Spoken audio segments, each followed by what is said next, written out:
परमेश्वर त्याच्या लोकांची भेट घेणारा देव आहे. आणि ज्यावेळेस त्याला तुम्हाला आशीर्वाद द्यायचे असतात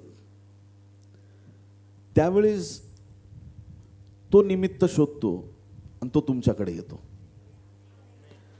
सगळ्यांना असं वाटतं की बर्तिमय खूप आरडाओरडा करून आशीर्वाद प्राप्त करतो दृष्टी प्राप्त होण्यासाठी, पण तसं नाही येते. येशू वाटेने जात असताना मनातून विवळ झाला असेल, बर्तिमया हाक मार रे मला, हाक मार, मला आज तुला बरं करायचंय. बर्तिमय ओरड, हे शिष्यांना नाही जमत, तू करून दाखव.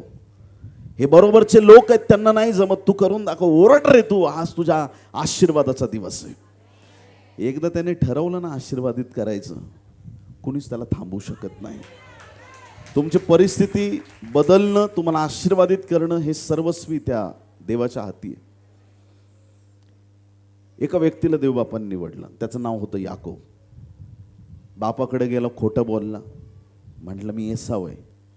आशीर्वाद घेतले खोटं बोलून आणि जे तिथून पळाला.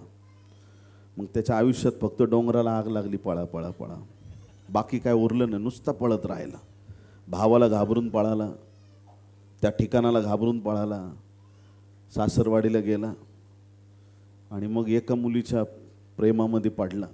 ॲक्च्युली प्रेमात पडत जाऊ नका, प्रेमात उभे राहत जा. हालेलुया.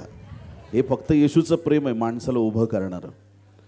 आणि मग त्याची जीवनाची परिस्थिती अशी झाली की पहिले 7 वर्ष सासऱ्याच्या घरी चाकरी, परत 7 वर्ष म्हणजे 14 वर्ष त्याची चाकरी झाली. राहीलशी लग्न झालं आणि मग राहेल, लेहा, जिल्पा, बिल्ला असे सगळे त्याचे 4 पत्नी. आणि सगळं मग त्यांनी ठरवलं एक दिवशी की आता सासरवाडीत नाही थांबायचं. अभी मी यहाँ नाही रुकूंगा. काही जावई असतात असे, औरंगाबादचे चांगले, प्रभू तुम्हाला आशीर्वादित करो. अचानक मन बदलतं जावयाचं. आणि जावई जो एवढे वर्ष प्रेमाने आपल्या सासरवाडीत राहत होता, माहीत नाही काय झालं, बायकांना म्हटलं लेकरांना, चलो 11च्या 11 लेकरं. अजून बन्यामीनचा जन्म झाला नव्हता तोपर्यंत जेव्हा हे निघाले. 11 लेकरं, 4 पत्नी, सगळं त्याचे गुरंढोरं जे काय होतं ते घेऊन सगळं निघाला. आणि देवाच्या प्रिय लोकांनो, पुढं काही घटना आहेत, त्याच्या पुढच्या प्रवासात काही घटना आहेत, पण त्यापैकी एक घटनेवरती थोडंसं लक्ष केंद्रित करू. उत्पत्ती 28 अध्याय आणि 11 ते 17 मध्ये एक सुंदर घटना याकोबाच्या जीवनाविषयी नमूद करण्यात आलेली आहे. उत्पत्ती 28, 11 ते 17. तो एके जागी पोहोचला असता सूर्य मावळला, म्हणून तेथे रात्र घालवावी या विचाराने तिथला एक धोंडा उशास घेऊन तो त्या ठिकाणी निजला. काय हॉटेल बिटेल नव्हतं रस्त्यात, नातेवाईकाचं घर नव्हतं, राहायचं कुठं, जिथं मिळेल तिथे. उशाला काय घ्यायचं, दगड घ्यायचं, धोंडा घ्यायचा, आणि कुठं त्याला जागा मिळाली तिथं तो झोपी गेला. उशाला धोंडा घेतला आणि झोपला. कठीण परिस्थिती. तेव्हा त्याला स्वप्न पडले आणि त्या स्वप्नामध्ये त्यांनी काही गोष्टी पाहिल्या. आणि त्या स्वप्नात देवबाप त्याच्याशी बोलत आहे आणि परमेश्वराने त्याला शिडी दाखवली, जी शिडी त्याला स्वर्गाशी जोडणारी आहे. त्याच प्रकारे ती देवदूतांची शिडी दाखवल्यानंतर हे 28 अध्यायात 32 अध्यायामध्ये परत एकदा देवाने त्याची भेट घेतलेली आहे. आणि 32 अध्यायाच्या 22 ते 32 वचनामध्ये आणखीन एक घटना नमूद करण्यात आलेली की देव त्याच्याशी कसं भेटत होता. याच्या आधी देवदूत येऊन पण याकोबाला भेटलेले आहेत. अनेक घटना त्याच्या जीवनामध्ये आहेत. देवाने ठरवलं त्याला आशीर्वादित करावं. मग उत्पत्तीचा 32वा अध्याय 22 ते 32 वचनामध्ये बायबल परत एकदा सांगतं की जसा तो आधी एकटा होता तसा परत एकदा त्याच्यावरती तसाच अनुभव आला. 22वं वचन, उत्पत्ती 32:22. मग तो रात्रीचाच उठून आपल्या दोन्ही बायका, दोन्ही दासी व आपल्या 11 मुले ह्यांना बरोबर घेऊन यब्बोक नदीच्या उताराने पार गेला. त्याने त्यांना नदी पलीकडे उतरवून लावले आणि आपले जे काही होते तेही पाठवले. याकोब एकटाच मागे राहिला. तेव्हा कोणा पुरुषाने त्याच्याशी पहाट होईपर्यंत झोंबी केली. या ठिकाणी देवाच्या प्रिय लोकांनो, अशी एक परिस्थिती आपल्याला पाहायला मिळत आहे की याकोब एकटा मागे राहिलेला आहे आणि अशा या प्रसंगामध्ये परमेश्वर देवबाप त्याची भेट घेतो. तुम्ही चर्चला येता, खूप चांगली गोष्ट आहे, चर्चला आलंच पाहिजे प्रत्येकाने, खूप चांगली गोष्ट आहे. आणि आपलं वैयक्तिक जीवन पण प्रार्थनामय असलं पाहिजे. जेव्हा आपण एकट्यात असतो त्यावेळेस पण आम्ही प्रार्थना केली पाहिजे. याकोब जेव्हा एकांतामध्ये आहे, याकोब जेव्हा एकट्यामध्ये आहे, तेव्हा एक पवित्र पुरुष त्याच्या पुढं प्रकट झाला. आणि त्या पुरुषाने काय केलं की याकोबाबरोबर झोंबी करायला सुरुवात केली. झोंबी म्हणजे मल्लयुद्ध, कुस्ती किंवा काहीतरी त्यांची रेसलिंग दोघांची चालू आहे. आणि थोडा वेळ नाही, 1 तास 2 तास नाही, पूर्ण रात्रभर याकोब त्या पुरुषाशी झोंबी करत होता. दोघांची पण फुल कॉम्पिटिशन लागलेली आहे. आता याकोब आपल्या इकडचा माणूस आणि तो दुसरा पवित्र पुरुष डायरेक्ट स्वर्गातून उतरलेला होता, पण तरी सुद्धा दोघांची झोंबी एकदम जोरदार चालू आहे. आणि मग असं होता होता होता होता त्या पुरुषाने पाहिलं की जो स्वर्गातून आलेला व्यक्ती आहे तो फार प्रभावी आहे. आणि तो पाहतोय की याकोब पण प्रभावी आहे. आणि मग त्या पवित्र पुरुषाने ठरवलं, त्याचा ना पाय असा खोब्यातून असा उखळून टाकला त्यांनी, का त्याला लंगडा करून टाकलं याकोबाला. पण याकोब याही परिस्थितीमध्ये त्या पवित्र पुरुषाला सोडायला तयार नाही. किती लोक आमेन म्हणतील. आता हा व्यक्ती जो आहे तो 26व्या वचनात म्हणत आहे, उत्पत्ती 32 आणि 26, मग तो म्हणाला पहाट होत आहे, मला जाऊ दे. तो म्हणाला, तू मला आशीर्वाद दिल्या वाचून मी तुला जाऊ द्यायचा नाही. जोपर्यंत तू मला आशीर्वाद देणार नाहीस तोपर्यंत मी तुला सोडणार नाही.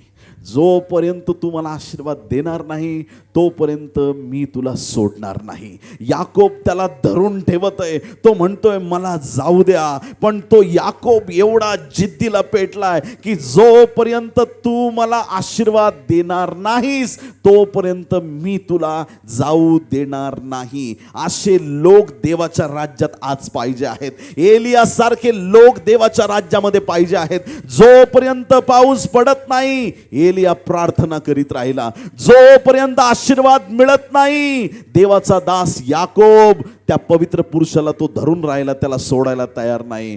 जोपर्यंत संतान प्राप्ती होत नाही देवाच्या विश्वासात अब्राहम टिकून राहिला. हालेलुया. देवाच्या प्रिय लोकांनो, विश्वासात टिकून राहिल्याने तुमचं जीवन आशीर्वादित झाल्याशिवाय राहणार नाही. याकोब धरून ठेवत आहे त्या व्यक्तीला. याकोब त्या व्यक्तीला सोडायला तयार नाही. काय अद्भुत गोष्ट आहे, काय सामर्थ्यवान गोष्ट आहे. आणि मग त्या ठिकाणी तो म्हटलं मला आशीर्वाद दे तरच मी तुला जाऊ देईन. त्याने मग त्याला विचारले तुझे नाव काय. एकदा बापाने विचारले होते तुझे नाव काय, तेव्हा काय म्हटलं येसाव. आणि आज जेव्हा नाव विचारलं तर काय बोलला याकोब. खरं बोलला. हालेलुया. Praise the Lord.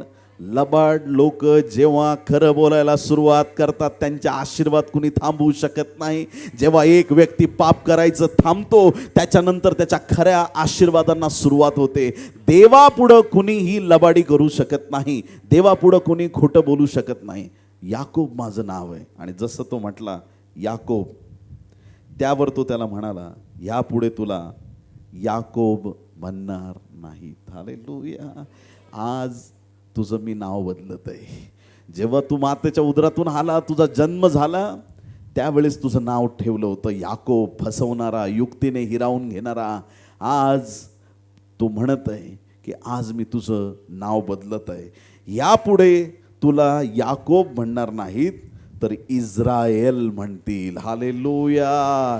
आज मी तुझं नाव बदलत आहे. आजपासून तुला फसवणारा नाही, तुझं नाव इस्राएल असणार. इस्राएल, एल म्हणजे एल शडाय, एल सिद्दीकेनू, एल म्हणजे साक्षात परमेश्वर. याकोबाच्या नावात साक्षात देव उतरून आलेला आहे. आज नंतर त्याचं नाव बदललेलं आहे. आज नंतर त्याचं नाव इस्राएल आहे. का? कारण तू देवाशी व मनुष्याशी झगडून प्रबळ ठरला आहेस. आमेन. हालेलुया. किती सुंदर घटना आहे. तू मला आशीर्वाद दे तोपर्यंत मी तुला जाऊ देत नाही. आणि जसा आशीर्वाद मिळाला, नाव बदललं, जीवन बदललं, सगळ्या गोष्टी बदलल्या. याकोबाचं नाव इस्रायल झालं. प्रियांनो, याकोबाचं नाव बदललं, त्याच्या नावात देवाची उपस्थिती आली आणि त्याच्या जीवनामध्ये देवाचं गौरव होऊ लागलं.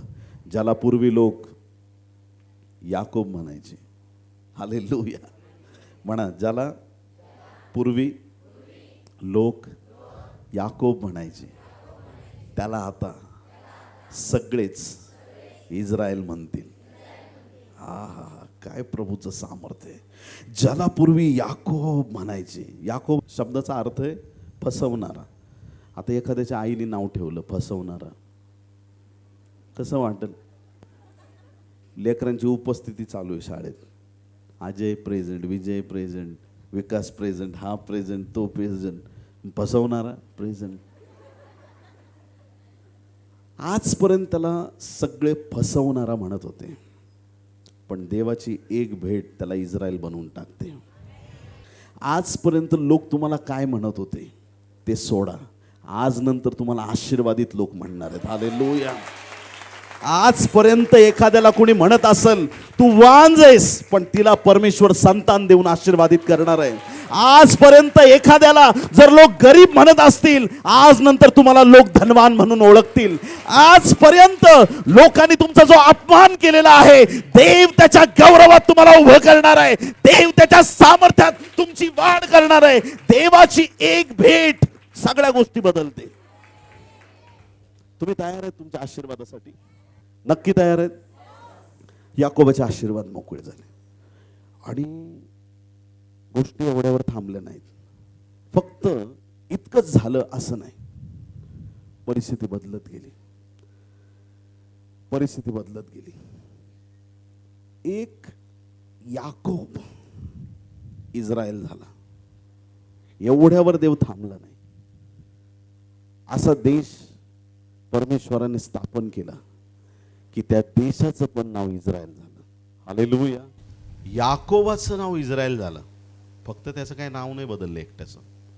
पुढं देवाने एवढं मोठं काम केलं की त्याच्या नावाचा एक देश उभा केला देवाने. हालेलुया. आणि आजही इस्रायल नावाचा देश जगात आहे. ह्या रात्री जो देवाने त्याला आशीर्वाद दिला होता, तो आशीर्वाद वाढत गेला. मी तुम्हाला देवाचा दास या नात्याने भविष्यवाणीचे शब्द जाहीर करतो. जे आशीर्वाद माझ्या देवाने तुम्हाला दिलेत, ते आशीर्वाद आज नंतर वाढत जातील. परमेश्वर तुमची बरकत करत राहील. तुमचे आशीर्वाद कमी होणार नाहीत. तुमच्या कुप्पीतलं तेल आटणार नाही. तुमचं जीवन व्यर्थ जाणार नाही. आशीर्वाद वाढत जातील. हालेलुया. एक टाइम असा आला ना की हे लोक थोडं गडबड पण करायचे, इस्रायल लोक, आणि देवबापाने मग त्यांना 400 वर्ष गुलामगिरीमध्ये नेलं फारोच्या हाताखाली.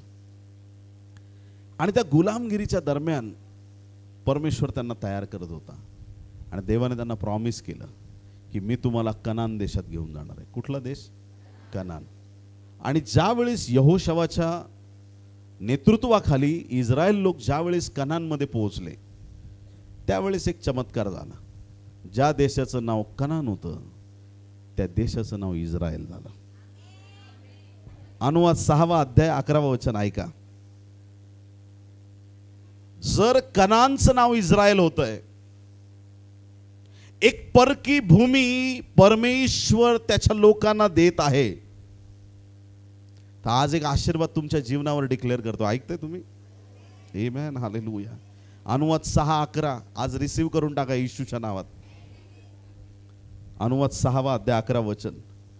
तू भरलेली नाहीत अशी उत्तम वस्तूंनी भरलेली घरे. जे घर तुम्ही भरलेलं नाहीये, असं उत्तम वस्तूंनी भरलेलं घर तुम्हाला देव देणार आहे.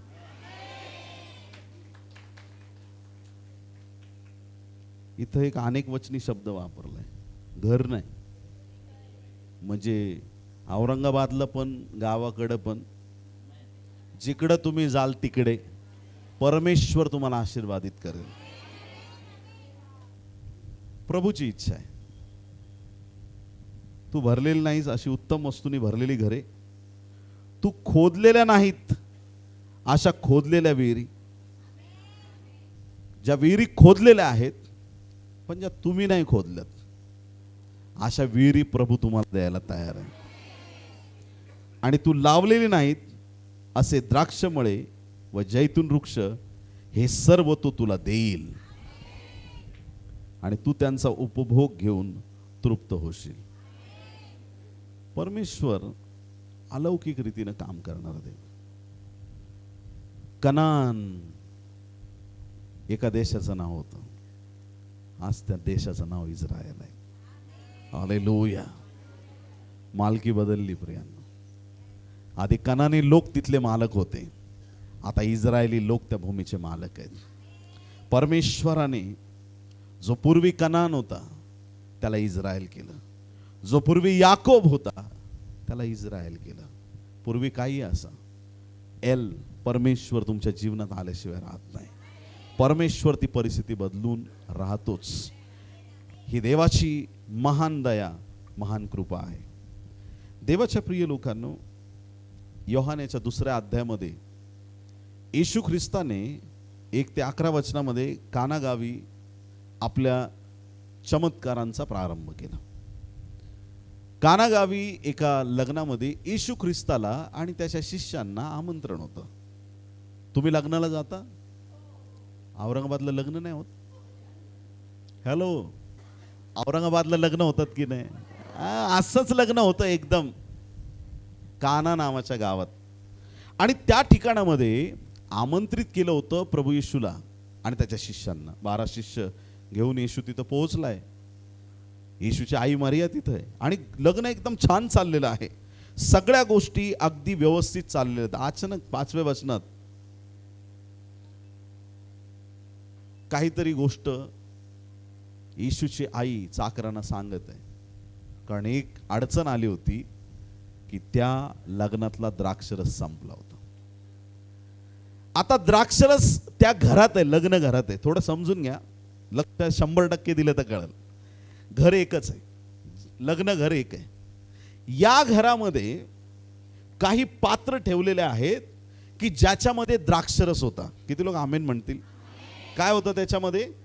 द्राक्षरस होता आणि ते द्राक्षरस भरून ठेवला होता. आता हे लग्न वाट लावेपर्यंत हे द्राक्षरस आपल्याला लोकांना द्यायचं. तुडुंब भरलेलं आहे सगळं द्राक्षरसाचे भांडे. आणि एक क्षण असा आला की भोजन कारभारीला टेन्शन आलं असेल, आता मीच प्लॅन केला, आता कसं व्हायचं माझं, हे तर संपत आलंय, थोडा कमी कमी वाढा, जरा लोकांना कमी कमी द्या, पुरला पाहिजे. पण लोक काय ऐकायला तयार नाहीत. लग्नात तुम्ही पाहिलं असेल, आहे की नाही? इकडं हार घातले का इकडं हा लगे फ्लॅट झालाच समजायचं, लगेच पंक्ती चेंज करू, चेक चेक. बोले येशू मसीह की. द्राक्षरस संपला. आता येशूची आई मरिया, तिथं कोणतरी महत्वाची व्यक्ती असेल त्या घरामध्ये, आलेल्या पाहुण्यांमध्ये तिच्यापर्यंत बातमी आली. ती डायरेक्ट येशूकडे आली, येशू द्राक्षरस संपलाय. प्रभू म्हणतो, बाई तुझा माझा काय संबंध? लोकांना असं वाटतं येशूने मरियाचा अपमान केला.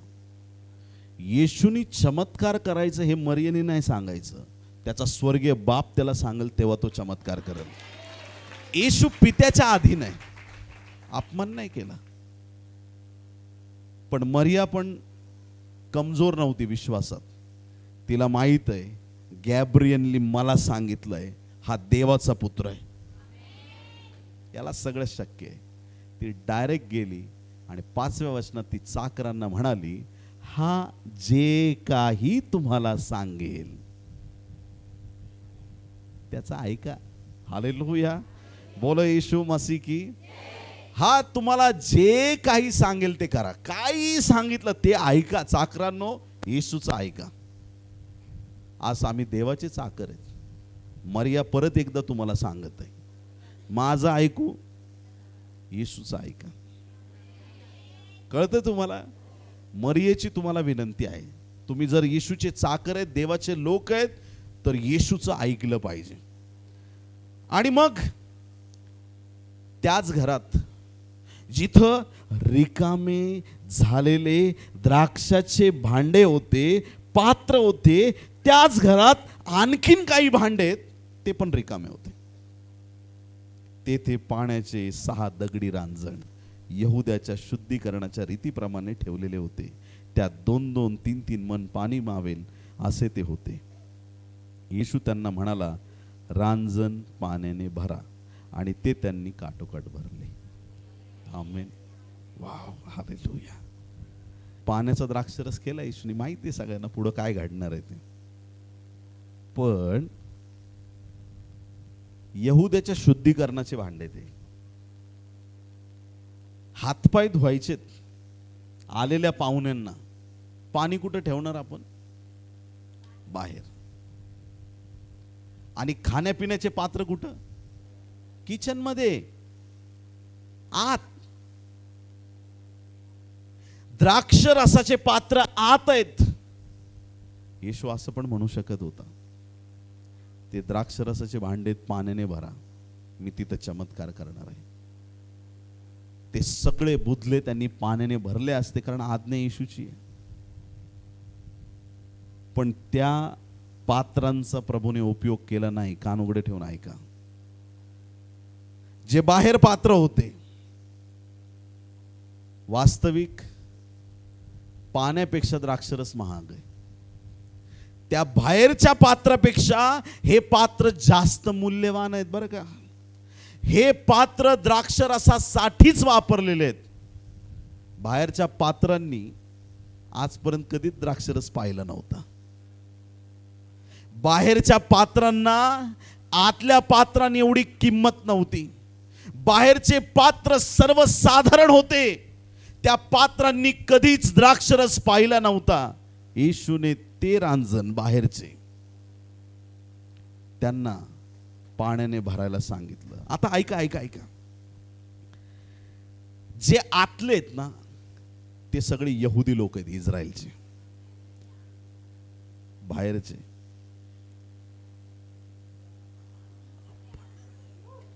आम्हाला माहित नव्हतं, ते त्याने आम्हाला माहित करून दिलंय. ओ हालेलुया. पाणी त्याच्यात भरायला लावलं. भरणाऱ्यांनी ते काठोकाठ भरलं. पाणी पवित्र आत्म्याचं प्रतीक आहे. हालेलुया. रिकामे राहू नका, रिकामे राहू नका. पवित्र आत्म्याने भरले जा. हालेलुया. पाणी असं भरलं त्याच्यामध्ये. येशूने ना हात लावला ना प्रेयर ना काय, फक्त रांजण पाण्याने भरा. आता त्यातले काढून भोजन कारभाराकडे न्या. आता काठोकाठ भरलंय.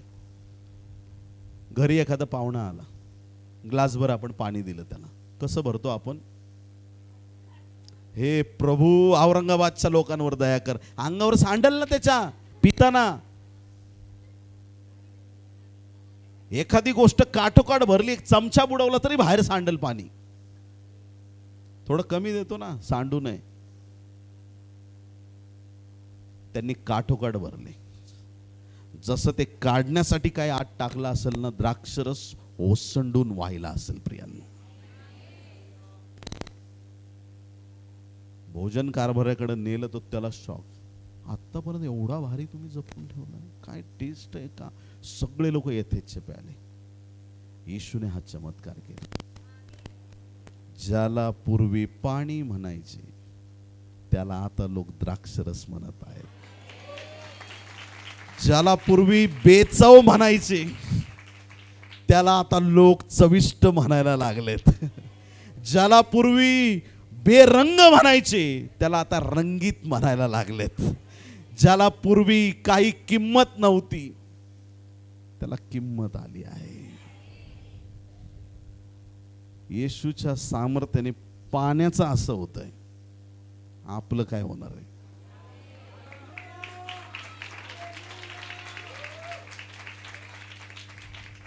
तुमच्या प्रार्थना गोष्टींना बदलतात. ज्याला पूर्वी याकोब म्हणायचे त्याला इस्रायल म्हणत आहेत. ज्याला पूर्वी कनान म्हणायचे त्याला आता इस्रायल म्हणत आहेत. ज्याला पूर्वी पाणी म्हणायचे त्याला आता द्राक्षरस म्हणत आहेत. आता ज्यांना लोक गरीब म्हणून हिणवत आहेत ते धनवान बनतील देवाच्या राज्यात. ज्यांना बेघर म्हणून हिणवत आहेत त्यांना परमेश्वर महाल आणि माड्या देणार आहे. ज्यांना चिडवत आहेत लोक, हे आजाराने त्रस्त माणसा, तुमच्या आजारावरून तुम्हाला चिडवत असतील, तुमच्या वांजपणावरून चिडवत असतील, आज माझा प्रभू तुमची स्टोरी बदलणार आहे. आज माझा प्रभू तुमच्या जीवनावर त्याचं सामर्थ्य ओतणार आहे. ज्यांनी तुम्हाला हिनवलंय त्यांना माफ करून टाकणं. वो ना समझ है इसलिए ऐसी बातें कर रहे हैं. आप समजदार है. लोक जेव्हा नावं ठेवतील देवाचं गौरव करा. जेव्हा लोक तुम्हाला खाली दाखवतील, तुमचा देव तुम्हाला उंच केल्याशिवाय राहणार नाही. नोहाचं तारू उभं आहे. सगळ्या लोकांनी गर्दी केली असेल. काय मूर्ख माणूस आहेस, आत्तापर्यंत असा पाऊसच आला नाही. अरे काय वेडा झालाय म्हातारा. ही ही ही ही ही सगळे हसत असतील, नोहाला खाली दाखवत असतील. खाली कुणाला? देवाचा शब्द ऐकणाऱ्याला. पाऊस आला ना, डोहा वरती, तारू पाण्यावरती. माउंट आबू, केटू, एव्हरेस्ट सगळे पाण्याखाली, आणि नोआचा तारू जगातले उंच उंच शिखर खाली, तो वरती. जगाने त्याला खाली दाखवलंय, त्याला माझा देव उंच करणारा परमेश्वर आहे. ज्याला तुच्छ लेखलंय त्याला सन्मानित करणारा माझा परमेश्वर आहे. तुम्हाला कोणी धिक्कारलंय, तुम्हाला कोणी कमी लेखलंय, माफ करून मोकळे व्हा. कोणी असं कमी दाखवलं, काय त्याला अजून स्वतःचं घर नाही. हसायचं. आणि एक गोष्ट नेहमी लक्षात ठेवा, एक जण झोपडं बांधतोय आणि दुसरा बांधतोय महाल. एकाचं काय आहे, झोपडं आहे, दुसऱ्याचं महाल बांधायचं काम चाललंय. पटकन कोणतं होईल? झोपडी आधी होईल. औरंगाबादला पण असंच आहे, मुंबईला पण असंच आहे. झोपडी नक्की आधी होईल, महालला टाइम लागतो. कोणी म्हटलं ना काय तुझं अजून घर नाही, मोठ्या गोष्टींना वेळ लागतो. झोपडे बिपडे छोटे काम नाही करत मी. माझा देव मला बेस्ट ऑफ बेस्ट देणार आहे. माझा वेटिंग पिरियड आहे, मी थांबणार. ज्याने पाण्याचा द्राक्षरस केला तो देव माझा परमेश्वर आहे. हालेलुया. ज्याला पूर्वी पाणी म्हणायचे त्याला आता लोक द्राक्षरस म्हणत आहेत. हालेलुया. ज्याला पूर्वी पाणी म्हणायचे त्याला आता लोक द्राक्षरस म्हणत आहेत. मग ह्या फक्त गोष्टी देशासाठी किंवा पाण्यासाठी नाही. एक व्यक्ती होता, त्याचा बाप बायबलचा तज्ञ होता. पेंटाट्यूक म्हणजे पहिल्या 5 पुस्तकात एक्सपर्ट. बालपणी बापाकडं शिक्षण घेऊन एकदम तरबेज झाला, आणि जसा तो मोठा झाला, गमलिएल नावाचा एक बायबल स्कॉलर होता यरुशलेमेत, सगळ्यात एक्सपर्ट बायबल शिकवणारा. बापाने त्या लहान मुलाला त्याच्याकडे आणून सोडलं. अनेक वर्ष तिथं तो तरबेज झाला आणि शास्त्रामध्ये एकदम निपुण झाला, एकदम एक्सपर्ट झाला. आणि मग नंतर परत त्याला त्याच्या गावी पाठवलं. मग नंतर यरुशलेमेतली सनेद्रीन म्हणजे त्यांचं जे पंचमंडळ आहे त्याच्यावर त्यांना सदस्य हवे होते. त्याच्यामध्ये त्यांनी त्या लेकराचं नाव घेतलं की ज्याला त्याच्या बापाने आणि गमलिएलने बायबलचा एक्सपर्ट बनवलेला आहे. ज्यावेळेस त्याला बोलवलं त्याचं नाव होतं शाऊल. त्याने ज्यावेळेस तिथे एंट्री केली आणि त्याला ज्यावेळेस सनेद्रीनमध्ये एक हुद्दा मिळाला, त्याची पॉवर वाढली. त्याच्याकडं समाजातलं स्थान आहे, त्याच्याकडं आध्यात्मिक रीतीनं स्थान आहे. बायबल स्कॉलर म्हणून लोक त्याला पाहत आहेत. आणि त्याचं बायबल एवढं पाठ, शब्द ना शब्द त्याला माहीत, एकदम एक्सपर्ट. त्याला आल्याच्या नंतर कुणीतरी सांगितलं इथं येशूच्या नावाचा प्रचार चाललाय. तो म्हटला कोण येशू? ते म्हटले नासुरी येशू. बंद करा, ते नाही पाहिजे आपल्याला. आणि मग कोण करतंय ते? पकडा त्यांना. त्याने पत्र काढलं सगळ्यांच्या सह्या घेऊन, आणि त्याने हे डिक्लेअर केलं येशूचं नाव जे घेतील त्यांना मी तुरुंगात टाकतो. आणि त्याने ख्रिस्ती लोकांचा छळ करायला सुरुवात केली. त्याच्या डोळ्यासमोर एका अभिषिक्ताचा धोंडमार करून वध करण्यात आला तो तिथंच उभा होता. देवाच्या प्रिय लोकांनो, आणि सरते शेवटी त्याने तो जो त्याचा अट्टहास होता तो त्याने आपल्या मनाशी बाळगून ती सगळी तयारी करून दिमिश्काच्या वाटेवर शौल निघालेला आहे. आणि बायबल सांगतं प्रेषित 9 अध्याय 3 पासून 6 वचनामध्ये, मग जाता जाता असे झाले की तो दिमिश्काजवळ पोहोचला, त्यावेळी अकस्मात त्याच्या सभोवती आकाशातून प्रकाश चमकला. हालेलुया. तो वाटेने चालला होता, त्याच्या मनामध्ये देवाच्या लोकांचा छळ करणं आहे. ख्रिस्ती लोकांचा छळ करणारा हा शौल आहे. निष्ठुर मनाने वागणारा, येशूच्या लोकांना मारणारा हा शौल आहे. आणि तो वाटेने जात असताना दिमिश्काजवळ तो पोहोचत होता, आणि त्यावेळेस अकस्मात त्याच्या सभोवती आकाशातून प्रकाश चमकला. तेव्हा तो जमिनीवर पडला, आणि त्याने अशी वाणी आपणाबरोबर बोलताना ऐकली की, शौला शौला माझा छळ का करतोस. आमेन. खूप पॉवरफुल वर्ड आहे. प्रकाश चमकल्यावर त्याने काय केलं? तो जमिनीवर पडला. हालेलुया. प्रभूच्या सामर्थ्यात कोणी उभं नाही राहू शकत.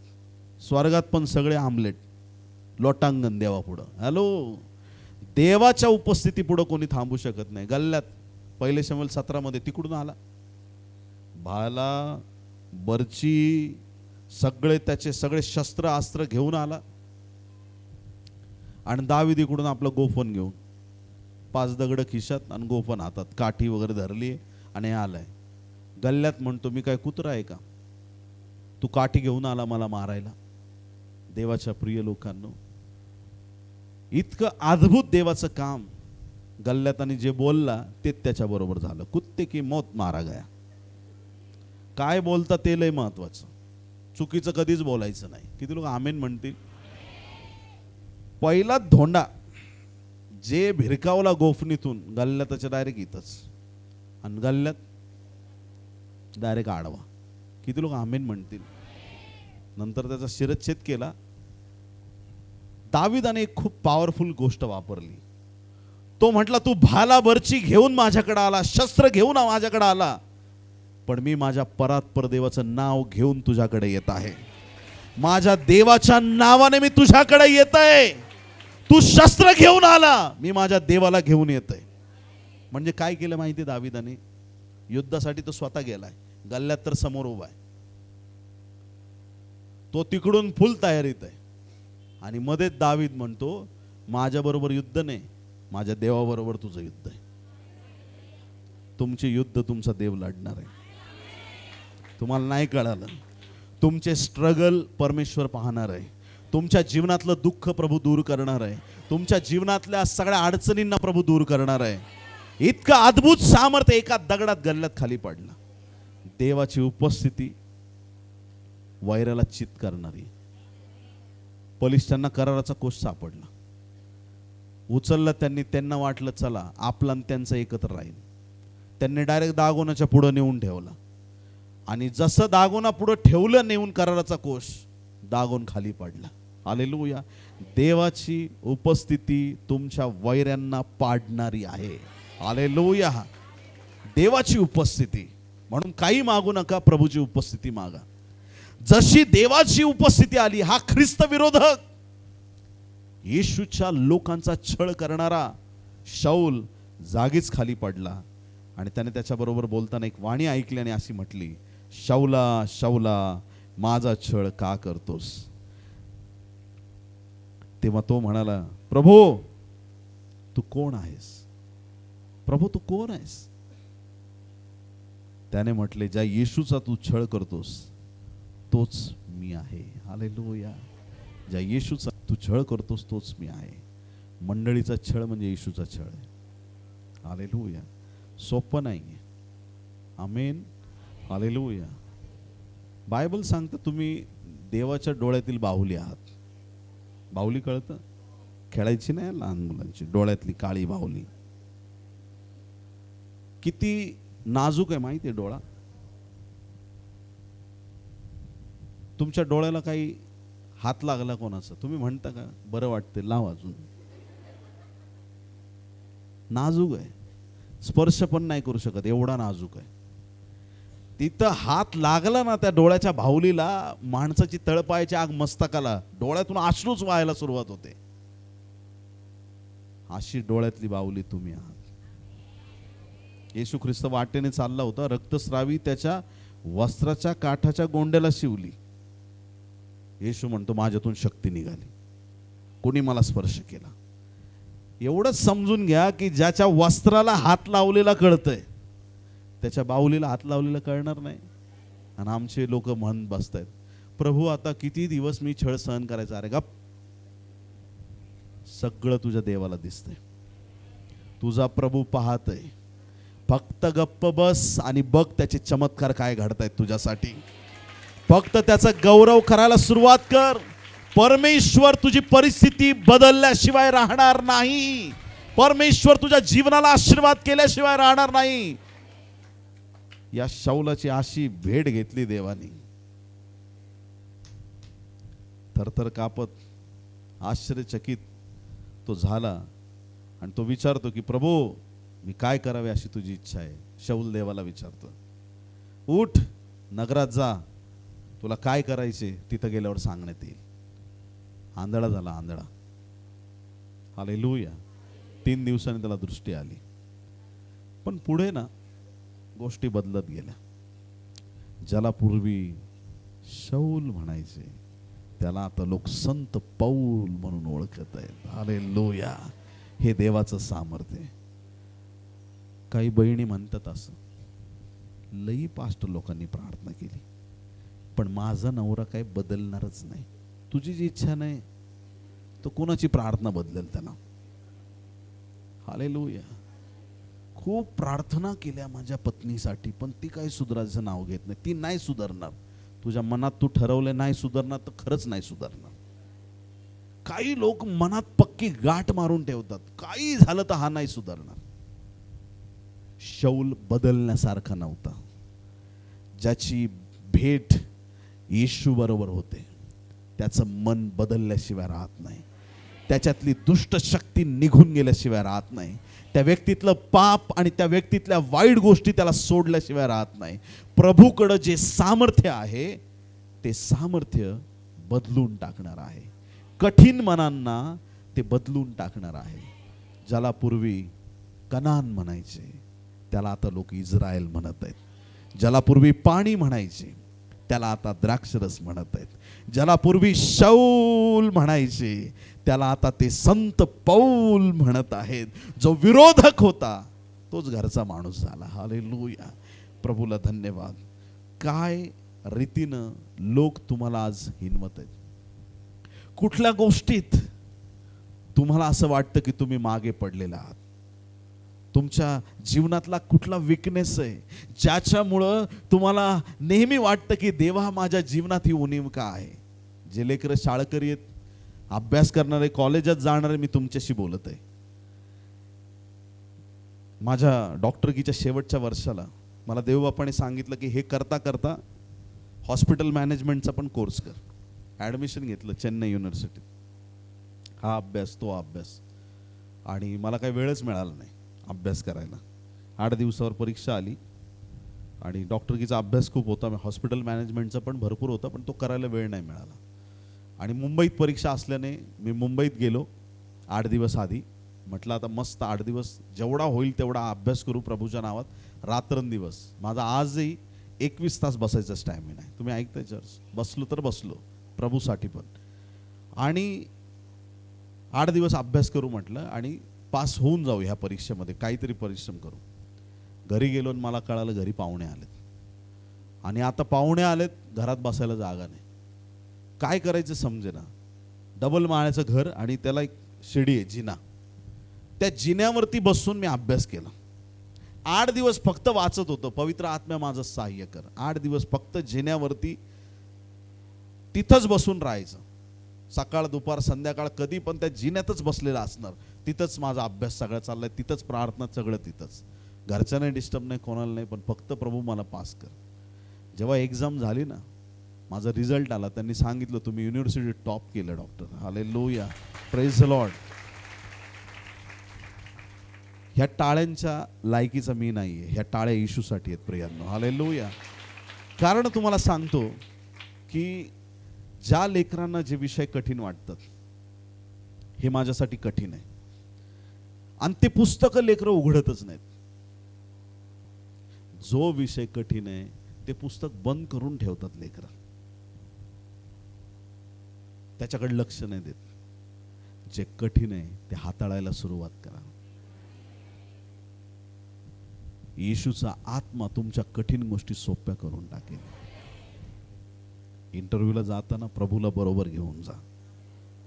मागे एकदा फोन आला, पास्टर प्रेयर करा, मी एक टेंडर भरलंय, खूप मोठं कॉन्ट्रॅक्ट मला मिळालं पाहिजे, पण आत्ताच मला कळालंय 30-40 जणांनी टेंडर टाकलंय, माझं काय खरं नाही. म्हणलं येड्या, ते बाकीचे 30-40 जण येशूला नाही मानत, तू मानतोस.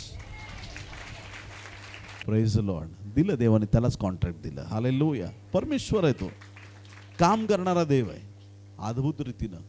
कुठल्या गोष्टीत तुम्ही कमजोर आहेत, कुठल्या गोष्टीत कमजोर आहेत? काही लोकांची कमजोरी अशी, बायबल वाचायला लागलं की झोप येते, टीव्ही बघताना नाही येत पास्टर. हालेलुया. ज्या गोष्टी मोहविलासाच्या जगातल्या गोष्टी आहेत, त्याच्यात मन एकदम सहज रमतं. धन्य आहेत ते लोक ज्यांचं मन आत्मिक गोष्टीमध्ये रंगतं प्रियांनो.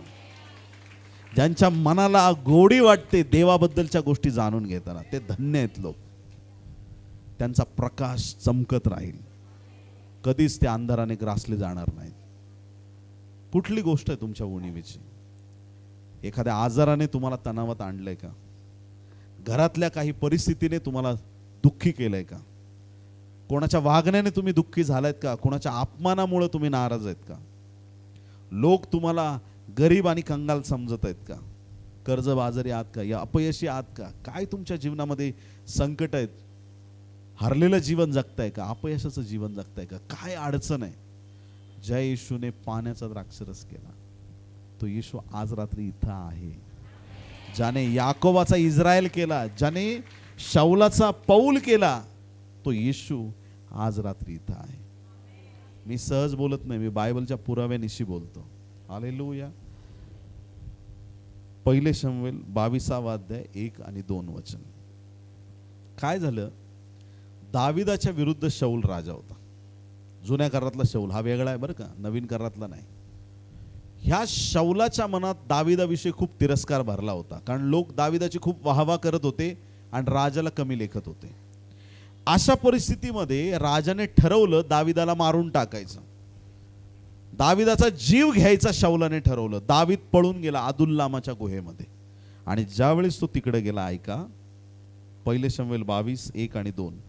दावीद तेथून निसटून निघाला आणि अदुल्लामाच्या गुहेत गेला. हे ऐकून त्याचे भाऊ व त्याच्या बापाच्या घरची सर्व माणसे त्या गुहेत त्याच्याकडे गेली. घरचे सगळे लोक आले. पुढे ऐका, विपन्न, सगळ्यांनी म्हणा विपन्न. एक असतो संपन्न, एक असतो विपन्न. संपन्न चढला झाडावर, खाली कोण राहिला? विपन्न. तो विपन्न. ऐका, विपन्न, बोला सगळ्यांनी, विपन्न, कर्जबाजारी व जीवाला त्रासलेले. कोण कोण लोक आहे त्याच्यामध्ये? विपन्न म्हणजे एकदम आता गरिबीने त्यांना घेरलंय. दुसरे कोणते प्रकार? कर्जबाजारी. काही लोकांना कमवायचं ज्ञान नसतं, पण खर्च करायची लय भारी टॅक्ट असते. एकदम इतके हुशार असतात खर्च करण्यात. त्यांच्या हातात कितीही द्या, ते तुम्हाला पटकन कसे संपवायचे ते सांगू शकतील. आणि काही नवरे आपल्या मित्रांच्या नादी लागतात.